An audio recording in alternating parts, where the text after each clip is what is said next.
unapologetic, unadulterated, and uncompromising. And not giving a damn about a Super Bowl. Greetings, brothers and sisters from around the world, and welcome back to the home, the haven, the stronghold, and the super fortress of intelligent Black thought. Have to put the emphasis on intelligent today. This is the BlackChannel.net radio. I am, of course, your host, your brother, your humble servant, Mr. Jason Black, the Black Authority. The telephone number is 646-787-1933. 646-787-1933 is your personal access code to the blackest radio program in existence, the only one of its kind on planet Earth today. The sole solitary outpost of the last remnants of the builders of the pyramids. Because everybody else out there, they may be our color, but they're definitely not our kind. And that's something I want to talk about tonight here, by the way. You got a lot of people parading around out here, masquerading around out here. Everybody wants to be down with the program. Isn't this amazing? 5 years ago, when we started the major thrust that would be the movement that has become Intelligent Black Society, when we put all the chips and all the cards on the table, there were a lot of people who were like, I'm not really interested in that. Meh. I got twerking to do. I got bushika to do. And what they were really saying when they said those kind of things, what they were really saying is that we're all right. We are okay with the system of white supremacy victimizing black people. We just run around like roaches and hope that today's not our day to get stepped on. And they were rooting. I want you to understand that. The twerkers and the tattoo enthusiasts and the butt shakers and the weed smokers and the Air Jordans lined up at 4 in the morning buyers and all their ilk, the religious club goers, all those people, they were rooting for white supremacy. They have been on the side of white supremacy from day one. Because you see, as long as white supremacy is winning, their greatest fear is not that white supremacy wins. Their greatest fear is that black intelligence succeeds, because they know that white supremacy might come after them. Might. Maybe. But they know that Intelligent Black Society will come after them. Not a maybe. They know we will. They know we definitely will. So believe it or not, Bushika, Ladanian, and Tangelica, and the civil rights generation, and the interracialists, and the buck dancers, and the pro athletes, and the entertainers, and your newscasters, they're all on the side of white supremacy rooting for them. Come on, white supremacy. You can pull out another one. You the boss. You in charge. Them Negroes over there at the Black Channel and Intelligent Black Society, they can't stop you, massa boss, Mr. Candy. No way. No way they can stop you, Mr. Boss. So we on your team. That's right. We chose the winners. We on your team, Mr. Boss Man. Because those folk are just like us. They'll never get their act together. Nope. So you ain't got to worry about us getting out of line, Mr. Boss Man. No, sir, man. No, sir. We's going to be right here for you. So they line up for their shoes and their Gucci bags and their purses and their hair weaves and their tattoos and their rap albums and their Super Bowl tickets. They line up for them because they want to appease the enemy superstructure and make the enemy believe they are not gonna fight back. They want the enemy to have it loud and clear. Mr. Boss, there's no reason for you to come after me, Mr. Pantaleo. There's no reason for you to come after me, Mr. Wilson, because I'm not fighting you. I'm not building nothing. I'm not buying nothing. I ain't getting out of line. I'm doing everything you told me to do. So you ain't got no reasons to come mess with me now, because I done bowed and bucked down stuff. I did it just like you told me to. Yes, I did, boss man. So you've got no reason to punish me, because I danced the jig. I played the game. I sang along. I even undermined my own people to make sure you knew I was one of the safe ones. I watch your football games as if they belong to me. As if Darren Wilson and Daniel Pantaleo are separated from them, and they are not. We are a people at war. We did not ask for it, but here it is. We did not demand it, but it is forced upon us. And my question to you all tonight is, do you see when you walk outside that front door, when you look online, do these appear to be a people at war? Do these appear to be a people who understand that they are under siege? I ask you that. And let me take a little time off. Let me take a day off. Let me take a few days off here. Let me just kick back and watch some football, and then the Xbox, and then the tennis shoes. It never ends for these people. It never ends. They try to act like it's just one thing, but it never is. It's always something, and another thing, and another thing, and another thing. Let me go to the club. Let me go get my hair done. Let me go get my shoes. Let me go get some more shoes. Hey, it's Friday night again. Let me go to another club. Twerk, turn up, Super Bowl Sunday. It never ends. Their goal is not black empowerment. Their goal is not even thriving. Their goal is just surviving like cockroaches. Just try to run and keep from getting stepped on.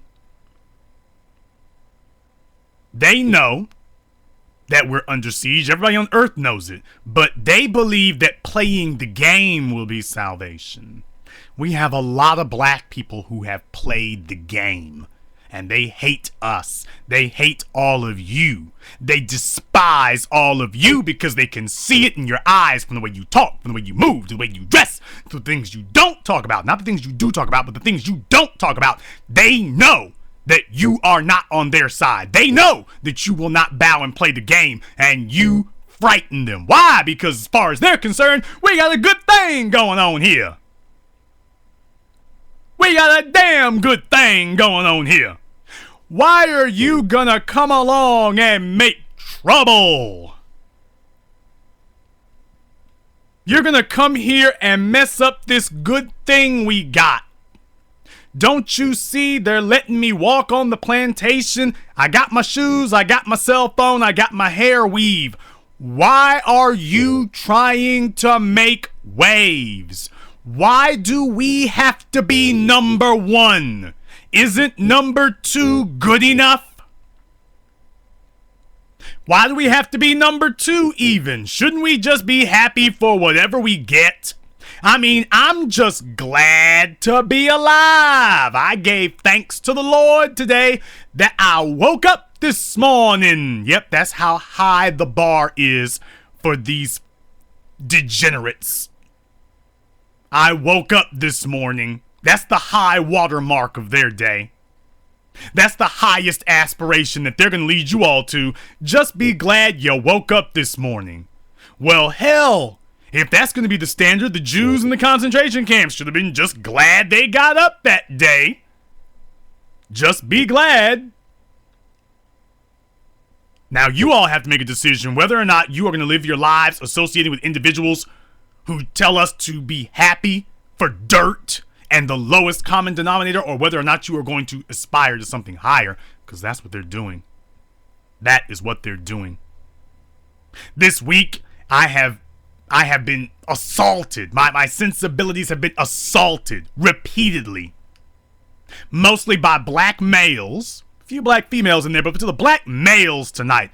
Brothers, it has been a downright disgrace this week. It has been disgraceful. It has been ridiculous and disgraceful, some of the behavior that I've been exposed to and witnessed. I have seen a never-ending stream of black males whining. What the hell is up with all this damn whining today? I mean, just constant whining. The females ain't doing this for me. The females are expecting that from me. You intelligent black society people are talking all this. You're expecting so much. Shouldn't the bar be lower?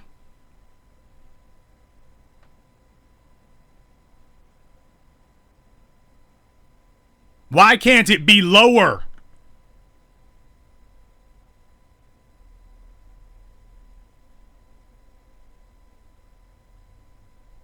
I've had individuals, I put up 7 a.m. streaming online for those of you in Chicago who missed it on January 17th.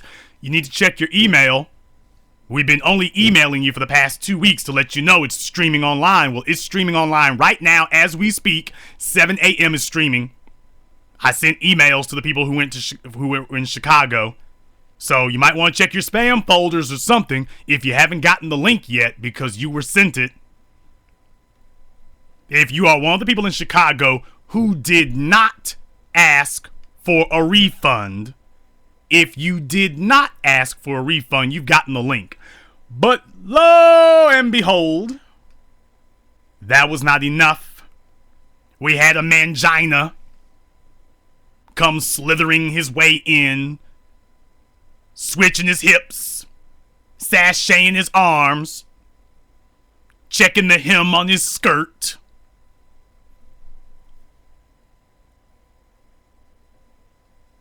Where's the link? Where's the link? Where is it? I don't see it. This is terrible. This is awful. I'm gonna get you. Ah! I mean, I'm serious. He went into full-blown hysterics in an email. I didn't even read the whole thing. It's just this long screed in capital letters. I'm just like, seriously, dude? Seriously?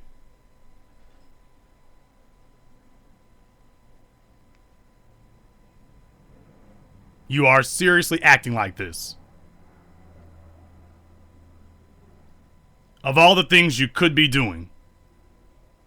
And he was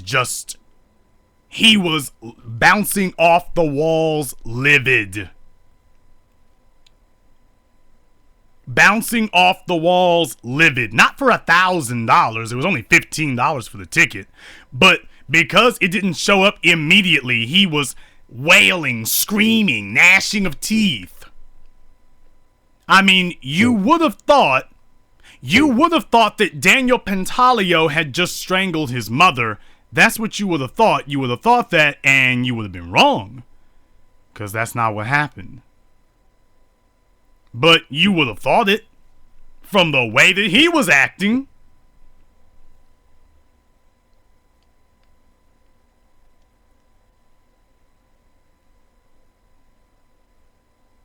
And I'm taking a look at what's happening on the ground in Chicago. Black men ain't running nothing in Chicago, and you know why? Because we have a bunch of toilet tissue, limp-wristed, moist panties individuals like him. A bunch of grown men with their panties on.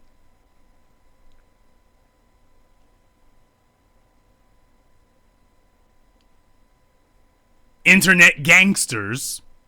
Now, they're not gangster about the economy. They're not gangster about making any money. But boy, they will whine. I mean, just whine about everything. Now, they're not whining because of what they haven't done. They don't look in the mirror and say, why aren't you doing more? You need to be doing more. You haven't built anything. You don't have any assets. You don't have any money. You don't have any income. You have no enterprise. You have no respect from anybody anywhere except other lowlives like you. Why aren't you doing more? Where's the more? Where? Now, that is a conversation that does not take place No wonder the police feel emboldened to kill you in the streets, because that was an example of the caliber of black malehood that's out here patrolling today. That was an example of it. They do not act like males. They do not even act like females. They act like little whiny dogs, like little chihuahuas. Not even like human beings, like little chihuahuas. Like little puppies that just yip and yipe at everything, because somebody has taught them that the way that a man is supposed to respond to situations is by how loudly he can squeal. That's the way that they taught. This is the problem with you bastard baby-making single mother brood mares. Because you teen mothers of the last 2 generations have squirted out a bunch of manginas who are completely and totally devoid of any type of masculine characteristics whatsoever. And you see, whining works for females. Whining works for females because that's what we expect. Females are not actually going to physically do anything. Now, for males, a male is supposed to be decisive, which means that he is supposed to rely on his actions. That he's not going to go back and forth with you. One of the things that people have always observed about me is I don't go back and forth with anybody. I make observations. I say something here, I say something there. I don't go back and forth with anybody. I didn't go back and forth with the fraud. I dropped Lie Machine and then he dropped off the map. But I didn't go back and forth with anybody. I don't do that. Because that is not decisive. And how you handle your time is the most decisive and important decisive decision that you're going to make.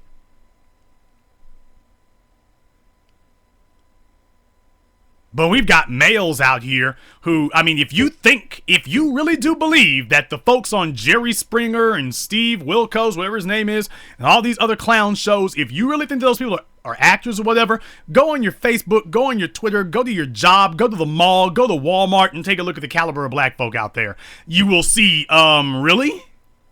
Really? And these teen mothers who never actually grew up and achieved adulthood themselves, this is what they churn out. Not they even care about the development of their sons, by the way, but this is what they churn out. You see, they learned at an early age to adopt the whorehouse culture, to take the Faustian bargain of a welfare check. And what they do is they raise their sons to be the Simpson manginas that are easily controlled, but that are incredibly vicious, but only towards other males, other black males. They teach them to be whiny, petulant, immature, erratic, bipolar. Nothing masculine or decisive about them. This is why every time you go to a payday loans place, you see 2 types of people there. You see the bastard baby makers, and you see a bunch of dudes with their pants sagging. That's what you see at these payday loan places and these check cashing places. Those are the individuals who are there. And they are there because they spent their lifetime being indecisive, being erratic, being emotional, being unstable.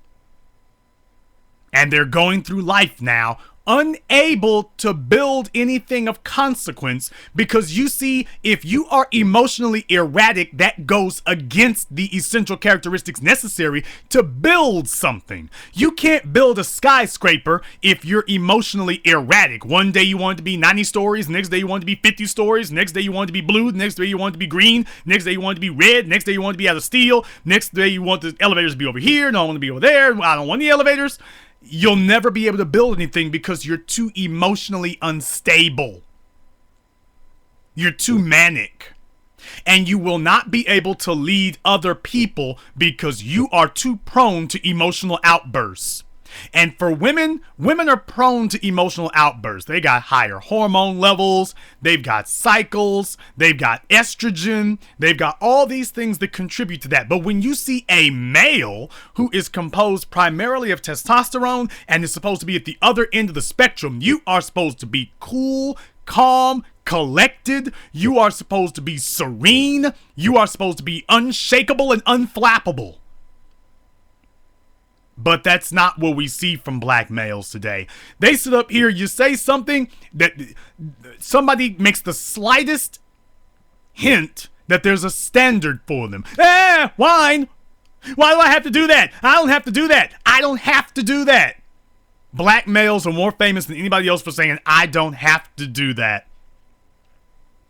Mac Dre had a song like that. And by the way, I like Mac Dre. I even like the song itself, Not My Job. Great song. But by the way, black men are kind of famous for putting out that little mantra, aren't we? Not my job. I don't want to. Why do I have to?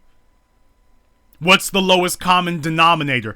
You know, your mammies, because 75% of you were raised by single mothers. Oops, hate to throw that out there. 75% of you are mangina prone. Yikes. Oops, did I step on some pantyhose? You know, the females are supposed to be wearing the pantyhose, but a lot of you dudes are slipping on them silk stockings. Just thought I'd throw that out there. You know, I could have taken the easy way out. I could have taken the easy way out in Chicago. I very easily could have just said, you know what? Cancel it. Pull the plug. I'm done. Refund everybody. I'm done. It didn't work. They had problems with their projector. I just want to move on to the next thing, but I didn't do that. I will tell you right now, I was on the phone while you all were online tweeting and passing around the photos and whatnot, and that's great that you did. But while you were doing that, I was having a war council. I was on the phone with Quentin, Rick Alexis, Sam Alarape. I was on the phone with my whole team. I was on the phone with the whole team, and we were all powwowing about Chicago. And when it was clear that nothing could be done that night, I told all of them, emergency meeting tomorrow. Emergency meeting. We have got to deal with this Chicago situation. And let me tell you something. Nobody, absolutely nobody on that call, when I got all of my chieftains together, and chieftesses, if that's a word, when I got all of my top people together, not one of them said refund. Not a single one. Nobody. And you know why they didn't say refund? Because team reflects leadership. And I didn't say the word refund. And because I didn't say it, and because I never asked them about how we would do a refund, and never asked them about how it would look if we did, because I didn't say it, they didn't entertain the thought, because I set the tone. And the tone that I set was very clear. TBA is not discussing refunds. Obviously, refunds are not on the table. So the real question is, what are we going to do? And after knocking around ideas and trading back and forth possible solutions to it, I was the one who came up, and I don't mean that as an I thing. I mean, it was a team effort, but I'm just saying that ultimately I made the decision, because I'm the guy who has to make the call, because it's 7 a.m. I made the decision that I wanted to stream it online. I wanted to have it available for streaming. Now, of course, there were questions about it. They wanted to have some clarification. How would this work? What are the risks involved? And I said the only thing I'm really concerned about is making sure we make this good, because it has to be available, it has to be in good quality, and it has to be convenient, because all of these people who came to Chicago were severely inconvenienced, and I've got to do something that makes it more convenient for every single person who was there. I got to do this for all of you. So finally, I struck on the idea of streaming it. And then it became a matter of being able to get the logistics together. How are you going to make this work? What's the best platform to do it in? I settled on a solution. And tonight, as you and I are all talking, 7 a.m. is streaming live. It is streaming live right now. And the people who had their tickets in Chicago who did not get a refund, they are watching 7 a.m. I assume 7 a.m. and not the Super Bowl. But it'll be streaming more or less for the next 48 hours for them. So they can watch it. If there was anybody else who came with them, they can give them the link so they can watch it. They can hold a screening at their house. You see, I didn't sit up and say, how do I get out of this? How do I get out from under this? What's the quickest way out? It took us like a week to put that together, by the way. You know, it's been 2 weeks since Chicago, but it took us about a week to put the logistics together of exactly how we'd make it work and how we'd be able to get the word out to everybody and making sure that it happened like we said it was going to happen. It took a while to get that done, but I wanted to demonstrate to all of you that we are not the civil rights generation. We are not running around with our tail tucked between our legs, looking for the exits, looking for somebody's skirt to bow and buck, dance and scrape and hide behind. That when things go right, we're there, and when things go wrong, we make it right. And that means there's going to be work. That means there's going to be effort.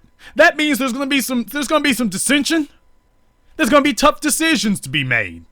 But this is what leadership is. Leadership is not a situation where you avoid difficulties. Leadership is having the necessary qualities to weather and navigate through the storms. Not the ability to pray and wish that there will never be a storm. Leadership is about having the ability to persevere through the hurricane. Not having the wishful thinking that hopefully there will be no hurricanes.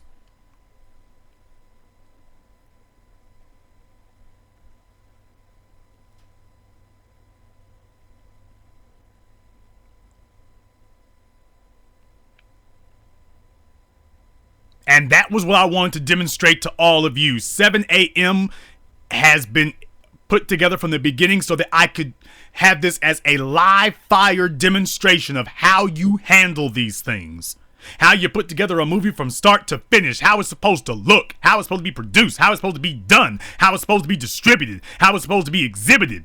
And if something does go wrong, how you are supposed to deal with the difficulties. You didn't see me online yelling and screaming. You haven't heard me saying a bunch of greasy talk about patio theater. You haven't seen any of that. The actions that need to be taken will be taken. But I'm not here to put on a public show. I was here to get this documentary and the message to the masses.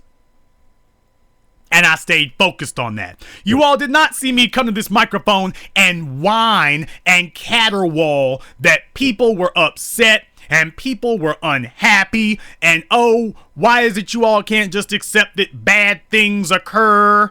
Oh, why do you need a refund? Oh, you know, it's not really my fault. It's not my fault. Don't blame me. No, the buck stops here. You all did not see me direct you to anyone else. I didn't tell you call Patio, even though it was their fault. I didn't tell you call Brown Paper Tickets. I said the buck stops here.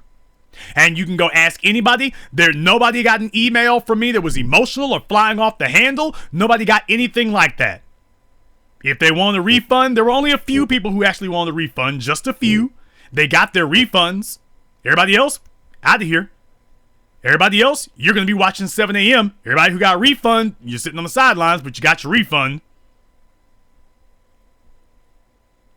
You got your refund. But I wanted to demonstrate to you that as a black man, that when something goes wrong, this is how you deal with it. This is how you navigate it. This is what you do. You don't sit up here and lose your head. You immediately resort to cerebral resources. But, you know, that option of resorting to your cerebral resources, that really only applies if you are a logical male. But if you were raised by a pair of panties and nothing but a pair of panties, then you're going to respond to the world that way. Because you see, a woman gets deference. You've got a bunch of males out here raised in whorehouse culture, and you're acting as if you can get feminine deference, and you cannot. You see, a woman can wiggle her hips and get men to become softer or more duressed about her. You're a dude. You ain't got that option.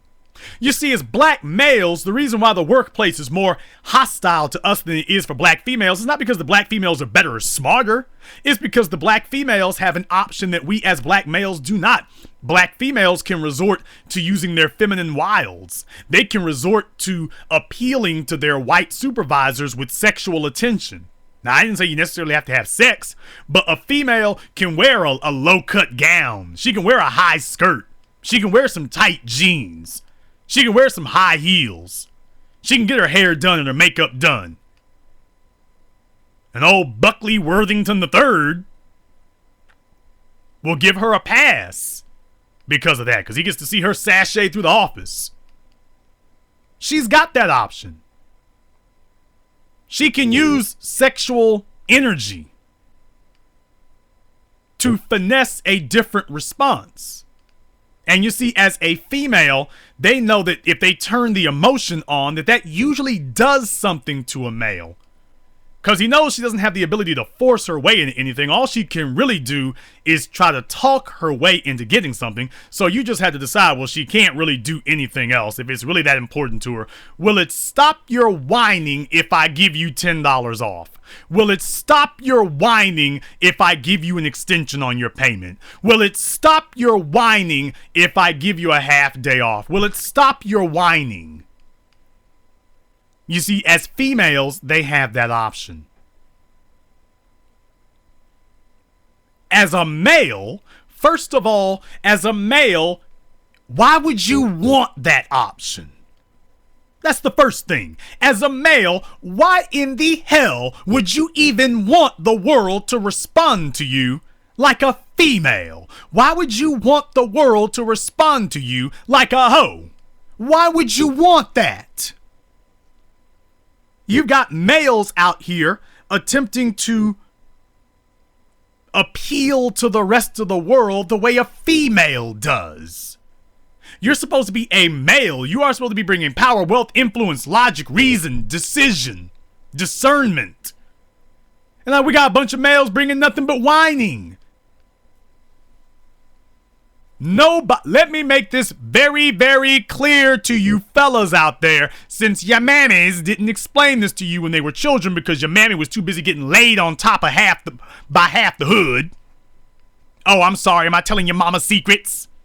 You know what she was doing with that locked door with them men you didn't know and the ones you did. Let me tell you something about your mammy and yourself. Nobody has any use for a female with a scrotum. Nobody. Nobody has any use for you. Nobody is waiting for you to appeal to them. Nobody is waiting for you to say some sweet nothings. Nobody has any use for a female with male characteristics. Nobody. And nobody has any use for a male who might as well be a female with a scrotum. Nobody's got any use for you. Nobody. Nobody's got any use for your hermaphroditic tendencies. That you're gonna walk in the room hairy and rugged, sharp, rough features, and talking about what you can't get.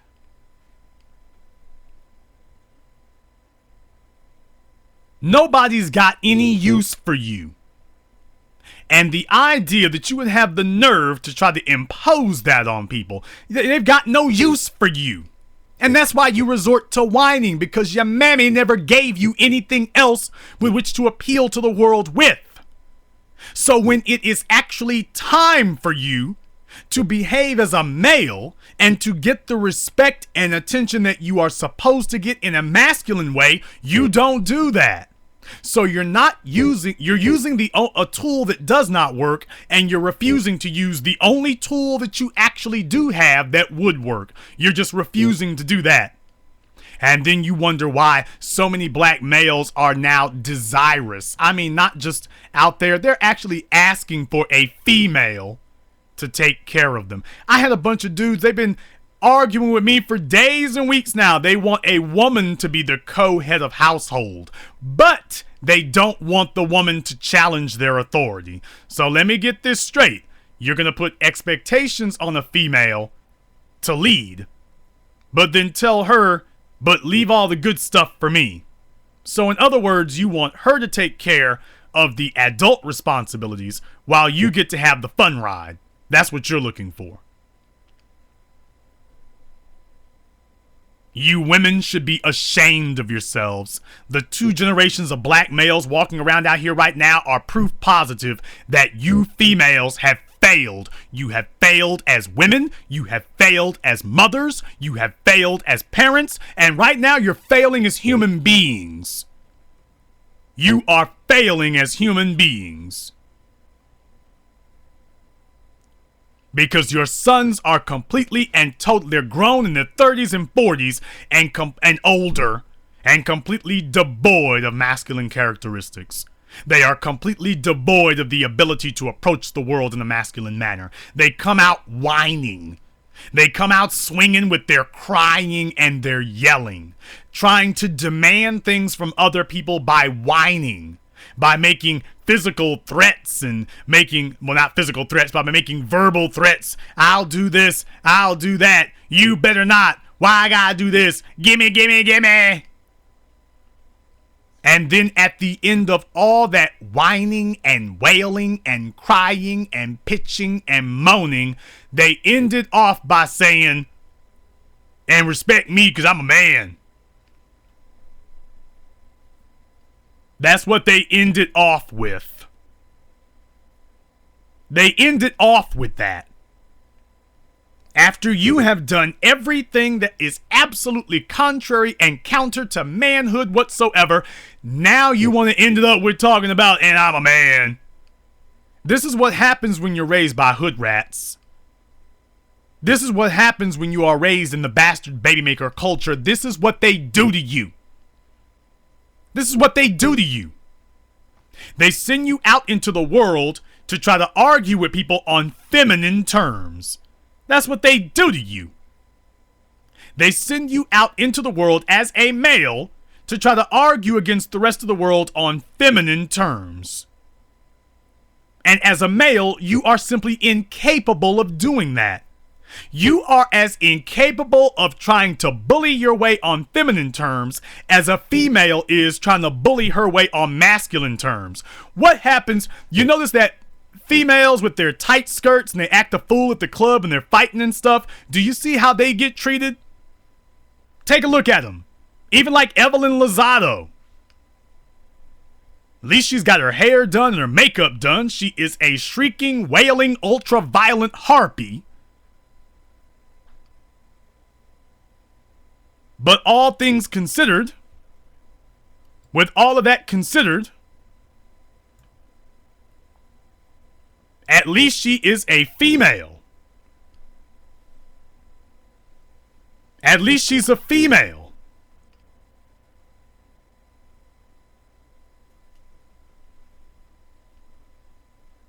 Now, then you go grab some Wanda Sykes looking chick, and she wants to get up in your face and square off on you,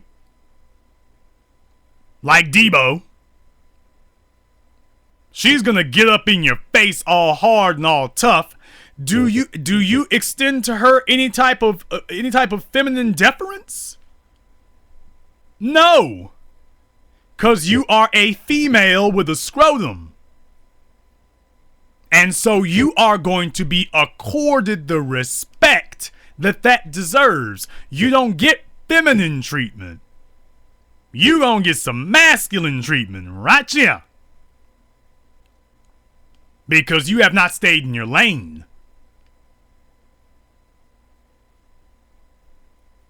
This is a sad state of affairs, where the women are butch and the men are whining. And actually thinking that's going to get them something. Now, let me explain to you here how we deal with that in intelligent black society. Believe it or not, to the whiner, and there were a few of them, but we sent the link to them. We're not going to give you a refund. We sent the link. If you didn't check the link, that's your fault. But there's documentation from our side and brown paper tickets. We sent the link to you. So, there you have it. You've gotten it. Now, I hope you enjoy watching 7 a.m. tonight. I hope you enjoy watching it. I hope you enjoy seeing it. I hope that you get everything out of it. I hope you like it. Because this will be the very last time that you ever interact with Intelligent Black Society again. Because after tonight, you will receive a lifetime ban. You will be banned for life. And don't anybody even try to appeal the process for them. You got a better chance of making me a fan of Eminem than you have of getting them back in the door. Don't buy a DVD. Don't come to a movie. A couple of you are in the group. You will be banned tonight because I'm going to make an example out of you. Because we're not going to get anywhere with you hanging off of us. You see, you misunderstood the purpose of 7 a.m. even though it was explained to you. You misunderstood the purpose. 7 a.m. is not about money. I'm not sitting up here raking in the cash and talking about living the high life. 7 a.m. is not about money. It is about showing the world that the builders of the pyramids are still building. We're getting ready to have a showing in Ghana. Now, you all know there is no way on this side of the Southwest hell that we are going to make any money in Ghana. You know that going in. No way we're going to do that. But this is our one opportunity to outreach to our brothers and our sisters home. And I'm taking it. We're looking into screening in South Africa now. And this will be our one chance. But however it's gotta be, we're gonna get it. But as you know, there's no way we can make any money at it. There's no way. There is absolutely no way that we are gonna make any money in South Africa. None. None. Not a chance. But that's not our purpose for doing it now, is it? We're not doing this because we're trying to make money. We're doing this because you underestimated us for what we're doing it for. We're doing it because we wanted to make a change, not make a dollar. And Africa will receive special dispensation and consideration that places like St. Louis will not.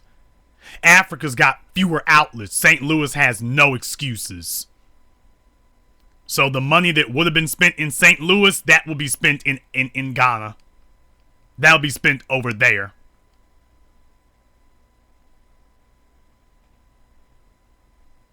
And we'll see how that goes. But I am not going to attempt to go head to head, toe to toe, blow for blow with white supremacy, with a bunch of whiners, whores, and cowards on our side. And I had somebody here the other day from the civil rights generation, you know, the failures, the coons of integration. I had some folk from the civil rights generation not happy about what I said and how I say it. Not happy about my tone. Let me tell you something from the jigaboon generation. From the sitting at the lunch counter is empowerment generation. Let me tell you something.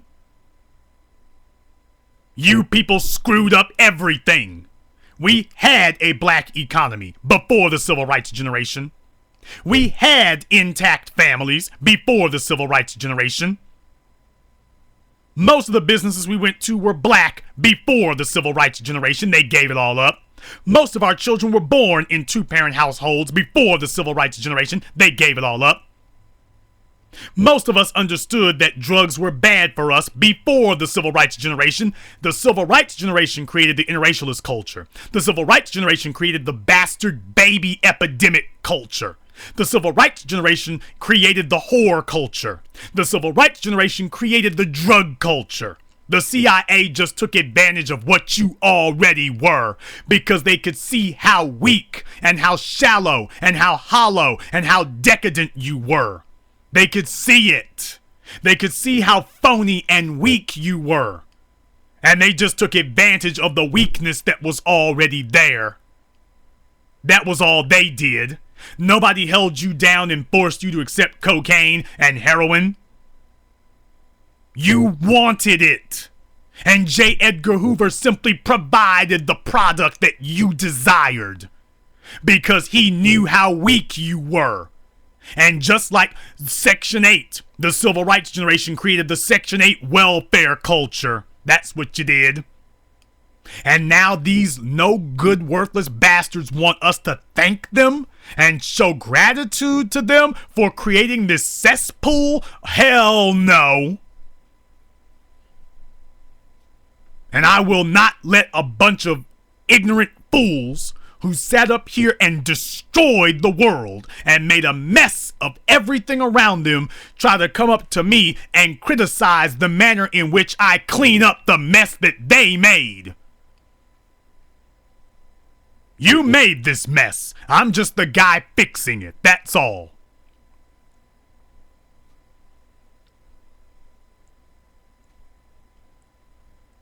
And my only regret about the civil rights generation is if you liked Bull Connor that much, and if you liked Eugene DeCock that much, and if you liked all of these people who brutalized you that much, my only regret is that they didn't leave you with them.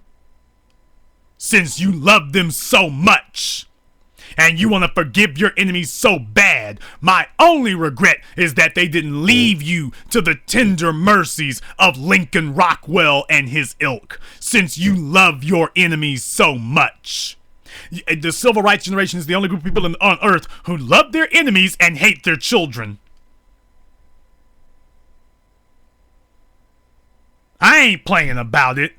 The civil rights generation is the only group of people on earth who preach loving their enemies and despising their own children. And you better just be glad that I didn't have the ability to make a documentary about you at the same time I was doing 7 a.m. But I made sure that the civil rights generation got their just due in 7 a.m.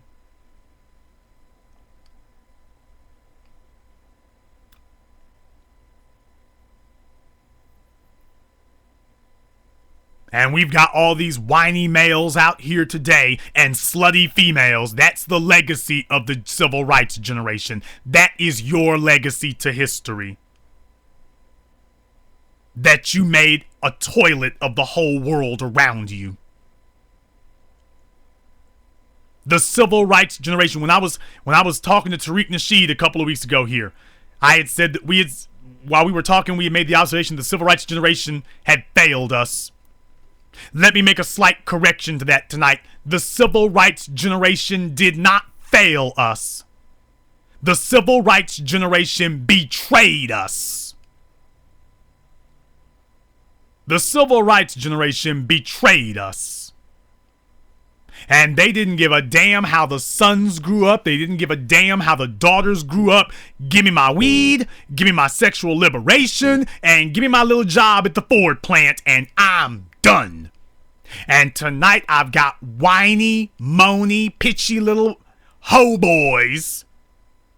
The sons of the whorehouse are coming to intelligent black society, bringing the whorehouse rules that they learned with them. Completely and totally incapable of fighting white supremacy at any turn, at any angle. Totally incapable. Tell me, is Darren Wilson going to be sitting up here upset? Tell me how much of your whining is going to upset Darren Wilson. Tell me. Tell me how much of your whining is scaring Daniel Pantaleo.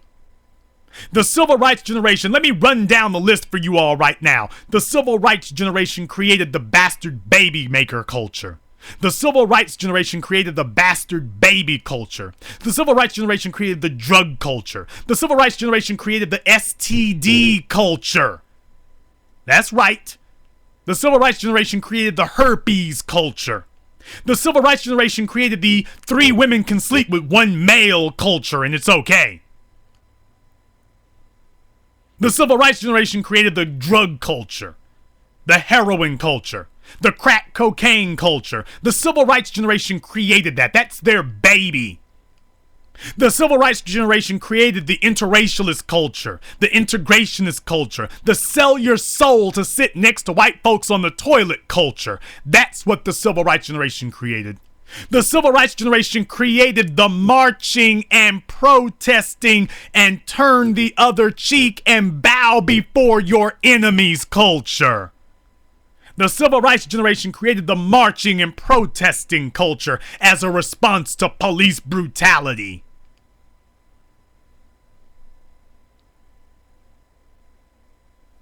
The civil rights generation created the line up, 50 people in a line up for Air Jordans culture. That's the civil rights generation. That was their idea of raising children. Who needed the way that Carter G. Woodson and Marcus Garvey talked about it? Who needed that? They had a better way. The civil rights generation had a better idea. Who needs civilized culture? Who needs progressive culture? Give me my weed. Give me my smoke. Give me my drugs. The civil rights generation created the ghetto culture as black culture.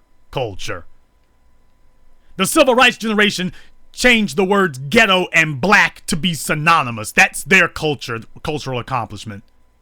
The civil rights generation created the culture vulture, invasion acceptance culture.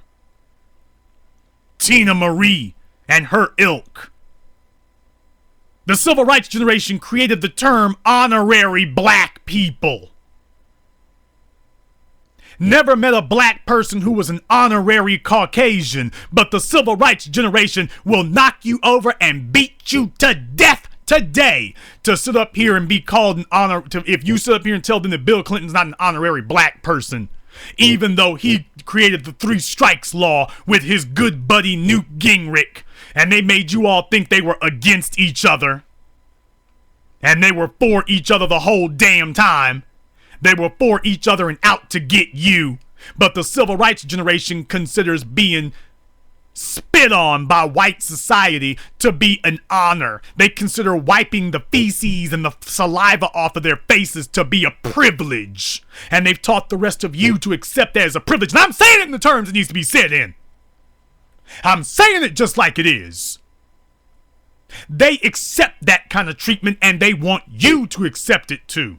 And that's why they're on your asses so hard and heavy to start bowing and scraping. And when the civil rights generation didn't give y'all a damn thing, they didn't leave you any businesses, they didn't leave you any neighborhoods that are worth a damn, they didn't leave you any property, they didn't leave you any assets, they didn't leave you any institutions, they left you nothing. They don't, and when you ask for it, they don't show up with anything. Call your parents tonight and ask them what they're passing down to you. And they got a lot of you repeating that same damn slave plantation crap talk. My parents passed down to me a good mind. If you're stupid enough to believe that emotional feelings are worth more than money, then obviously you ain't got a good mind. So that's your proof that your parents didn't give you what they told you they gave you, obviously. Because you think kissing the ass of folk who left nothing to you somehow indicates you got a good mind. None so blind as them who will not see.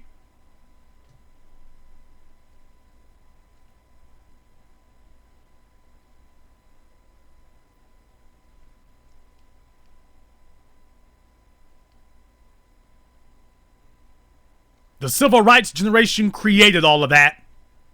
And now we're waiting and slogging our way through this mess. And my inbox is filled with the cast-offs of their malfeasance. And now here we are trying to create a society from scratch. Because we can't create a society from your penchant and your obsession with integration.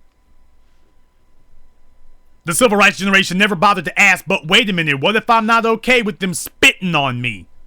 The civil rights generation taught you that, you notice they don't show up for anything else at any other time. They never show up for anything that you need. They never show up for anything. When you ask about what am I being passed down, crickets, you can't find them. When you ask them where your assets are, crickets, you can't find them. But when the police gun down young black people, all of a sudden here comes the civil rights coon generation. Enter stage left. Here comes the civil rights generation to tell you, now y'all need to be good now. March, protest, sing a hymn. We shall overcome. You've been talking about overcoming for 80 damn years now. They're quick to, all of a sudden you're surrounded by the civil rights relics. All of a sudden you're surrounded by the civil rights fossils. When it's time to speak assets, you can't find them with a magnoscope.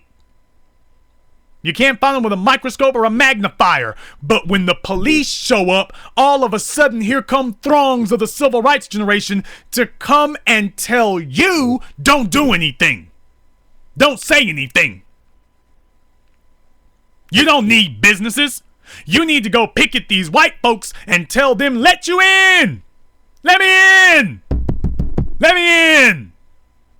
I want in this store. I want in this club. I want in this fraternity. Black men are the best athletes in the world, and yet they are fighting to get into non-black owned situations. Why? Because the people you're trying to get with can do it better than you? Why are you not relying on yourself? And then they'll let a bunch of white folk get together and corral them together.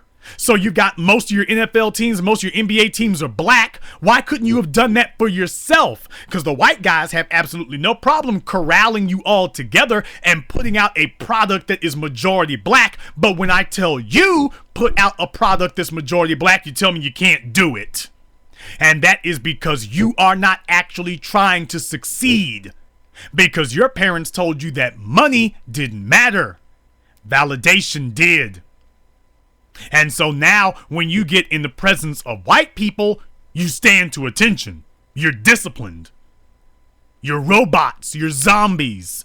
You stand at attention for them. When you are in the presence of your people, however, all of a sudden, I ain't gotta do nothing for you niggas. I ain't gotta do nothing for y'all.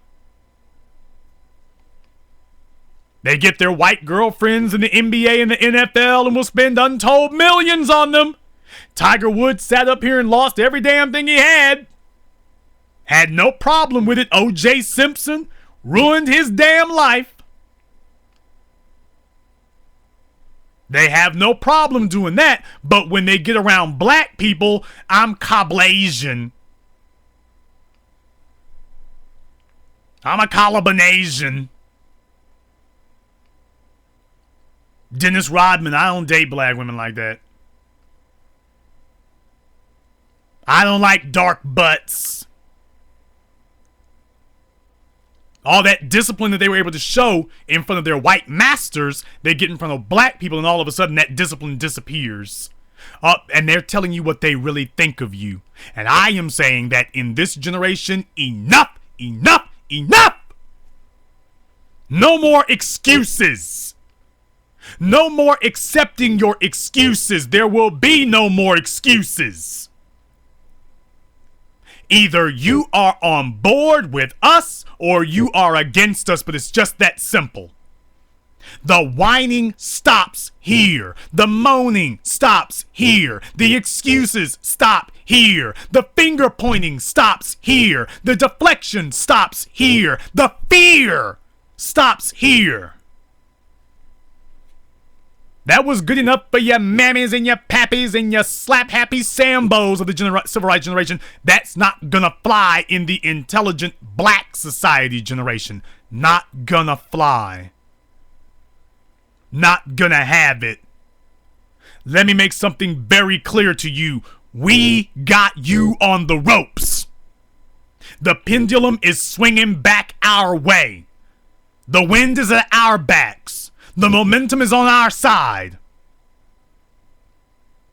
We didn't just put out the opening salvo against you. These are the first bombs dropping of a never-ending onslaught on you that is gonna keep pushing until we have shoved you all off into the sea.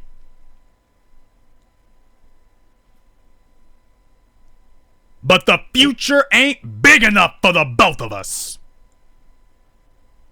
So guess what? We voted you off the island.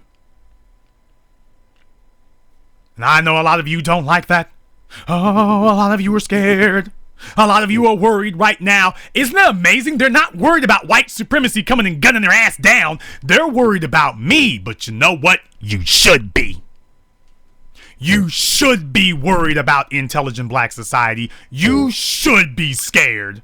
Because you see, White Daddy has been running interference for you. But the reason he was running interference for you, the reason he's been slipping off the welfare checks and the Section 8 vouchers and the WIC vouchers and the public housing, the reason he did that was because he thought that that was burying us. He thought it was stopping us. He thought it was preventing us. He thought that we were going to be drowning in a sea of Sambos and coons. And as long as that was the price he had to pay for that, to keep us subdued, to keep us hemmed up, to keep us stalemated, to keep us blockaded in and buried in pools, well, that was a small price to pay, but you see, it's not working anymore. When you see a line of black people in Washington, D.C., and a line of black people in L.A., and a line of black people in New York, and a line of black people sold out in Chicago, sold out in D.C., full house in New York, full house in London, in Ontario, he realizes that his 60-year investment in black stupidity is no longer paying off. And since that's not paying off anymore, there is no reason to keep making that investment. It's time for him to start taking those resources and start marshaling them back to himself, because it is no longer having the intended effect. I was reading an article just yesterday that said that the upper middle class is the real problem, not the rich. And what it was talking about was gentrification. And it was talking about how in Manhattan, the super rich, that top 1% in Manhattan moved out. The whites in that top 10%, because the top 10% couldn't be like the top 1%, so that top 10% could no longer afford to live in Manhattan. So they got gentrified out of Manhattan, and they all started moving down to Brooklyn. Starting to move down to Harlem. And so once they move into the neighborhood, the prices are a lot lower for the housing, so they move into the neighborhood. And the way the story goes, and I may post it up later for you so you all can see it, but the way that he wrote the article was very interesting because it reminded me of the Christian missionaries. The pathology of it and the sequence of the events and the order of the events reminded me of the Christian missionaries in Africa.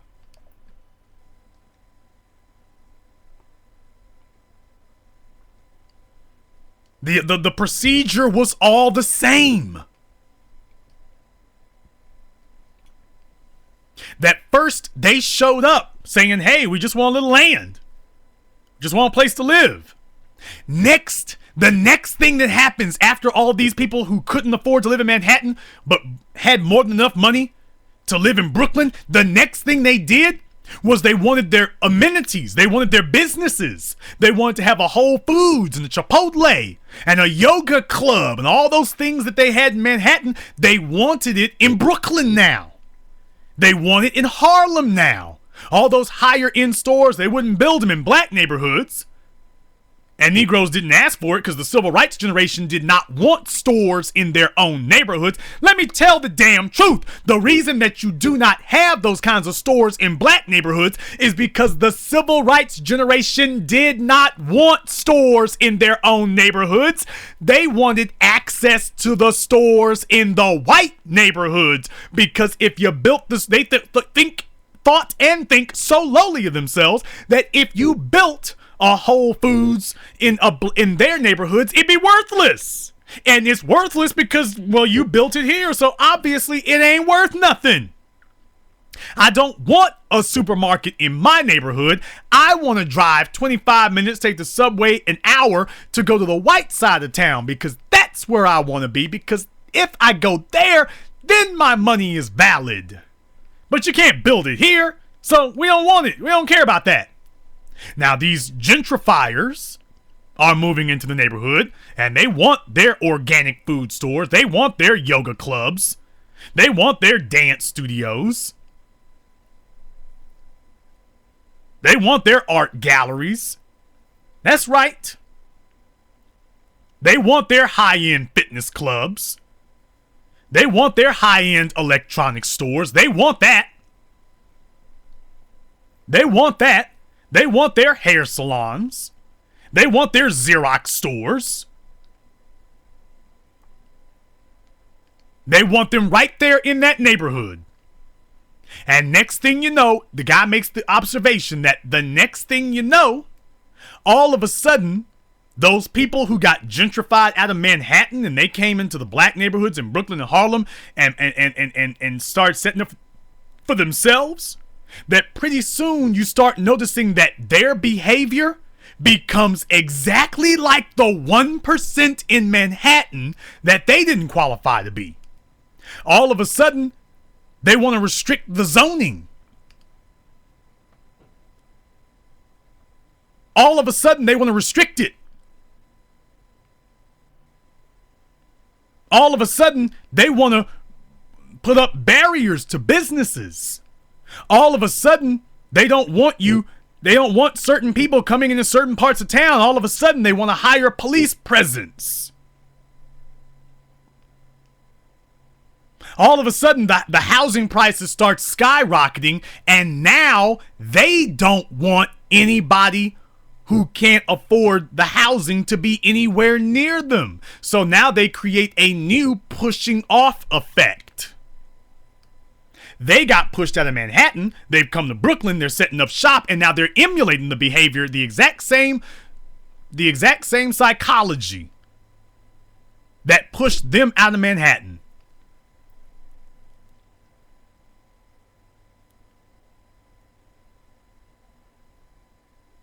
The exact same psychology that pushed them out of Manhattan.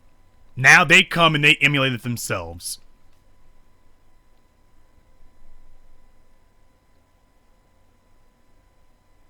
And tell me, how much of that did your parents prepare you for?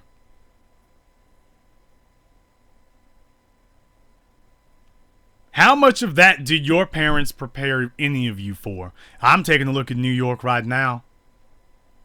I'm taking a look at it, and they didn't prepare you for it.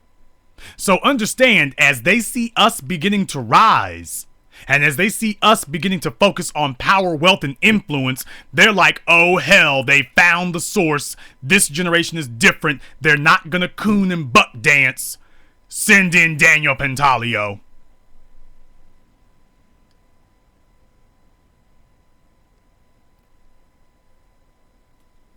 As they see that their machinations are failing, they are now going to say, you know what? We don't need Bushika anymore. We don't need her anymore. Because she's not getting the job done. Her bastard sons are not drowning out intelligent black society. Intelligent black society is making progress even despite Bushika. They are changing black society's culture from the inside, because you see, the shills that we paid for do not speak the truth the way that intelligent black society does. The shills that we paid for and the entertainers that we paid for, these guys are bringing in a new type of elitism in intelligent black society that counters and diffuses the coons that we spent good money propping up. They are destroying coon culture within black society from the inside. That we have our agents in blackface, but these people have the truth and history and the icons on their side. They're the real damn deal. So we don't need Bushika anymore. We don't need Tangelica anymore.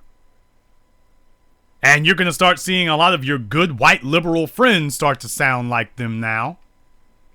Because once they see that you're not helpless anymore, once they see that you can meet them eye to eye on an even keel, once they see that you can meet them on an equal basis and that you have power that did not come from them, that what you have is something that you built and it did not come from them, that's when they're going to start wanting to sever ties and get real strict with you all of a sudden.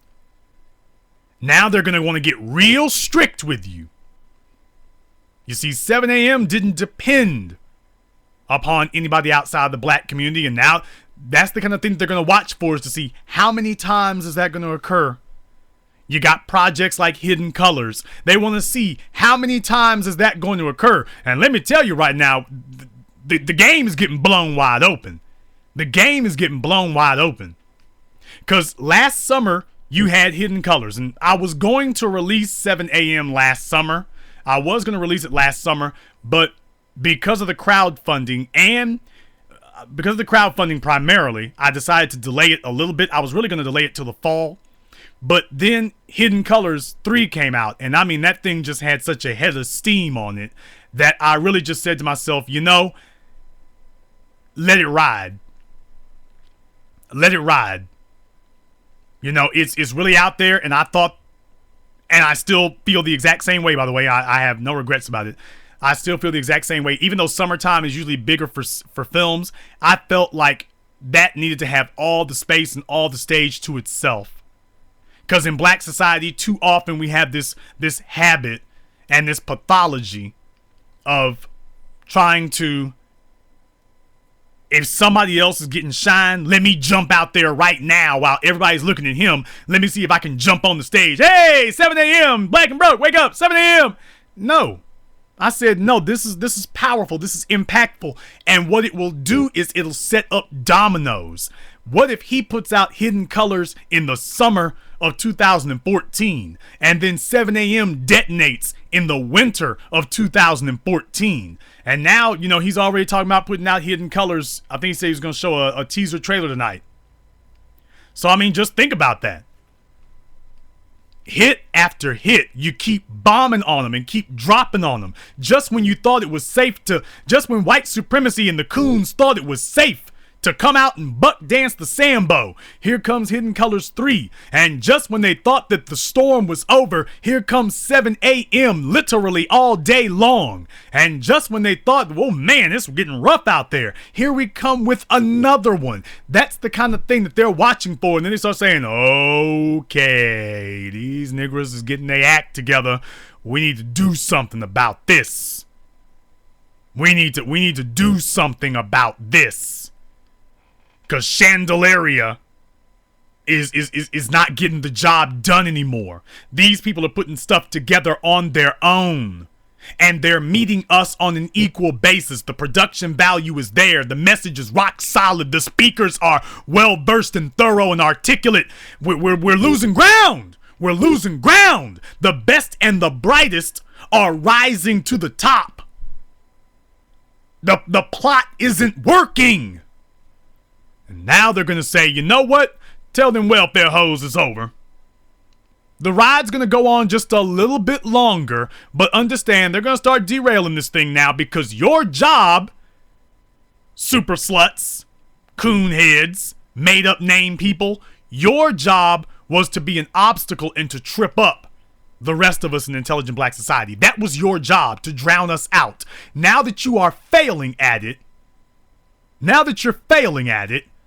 understand your master doesn't have any more use for you because you're failing. And it's my job to make sure you go to the bottom of the sea, and I'm going to make sure you get there. Express route.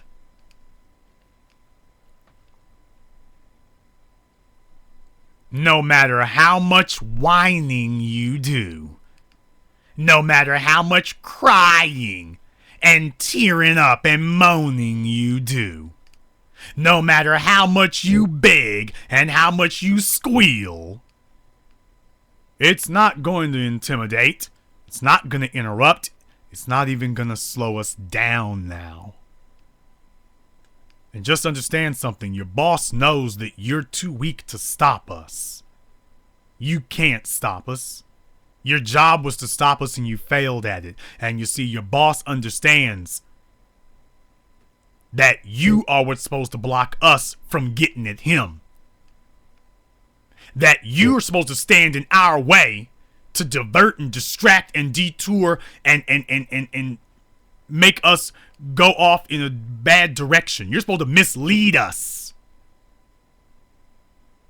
You're supposed to mislead everybody away from taking on the threat of white supremacy. That's what your job was to do.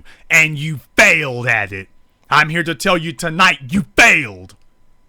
You failed. And your master's greatest fear is that we would become powerful enough to deal with you, because he knows that as soon as we deal with you, there ain't nothing between us and him but air. There ain't nothing between us and him but the blue sky.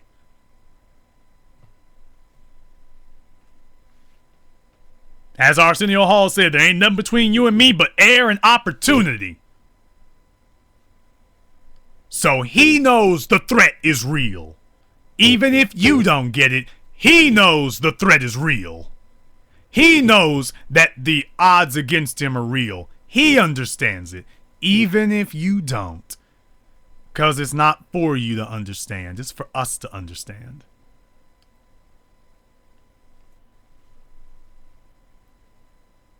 Brothers and sisters, but primarily brothers, you have learned many defense mechanisms that you picked up on the plantations. You learned to bow, you learned to buck dance, you learned to scrape, you learned to keep your head low. And we broke that behavior. But the civil rights generation betrayed all of us and reintroduced plantation mentality back into black society. We had shuffled that off of us after Marcus Garvey, but the civil rights generation betrayed everyone, betrayed an entire people, and brought back, migrated back in those plantation pathologies.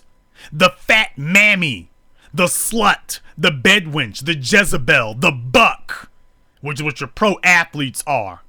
The class clown, the Sambo coon dancing a jig. All of these things that are non-threatening to the superstructure. All of these characteristics that are non-threatening to white supremacy. That is what they did.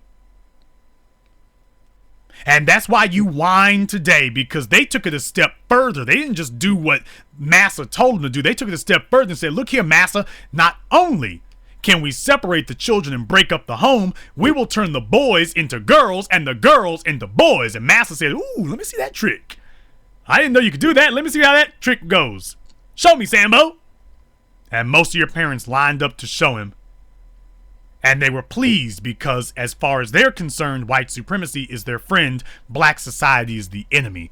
You better be very careful about the enemies you've chosen. And for those of you who have adopted the behaviors that they created, for those of you who have adopted this pathology that you are going to whine and moan, that you are going to be as non-threatening as possible, that you are going to make a mess in black society while you become model citizens among white society, for those of you who think you're going to destroy this thing from the inside out, with all these bad behaviors that you picked up, being super sluts and whiners, coons, thugs, thieves, idiots, morons, slackers, unproductive, unambitious, unintelligent, uninspired, unmotivated, unentrepreneurial. Understand something. You are the prime tools of white supremacy, and you get dealt with first. So step on up. The guillotine's ready.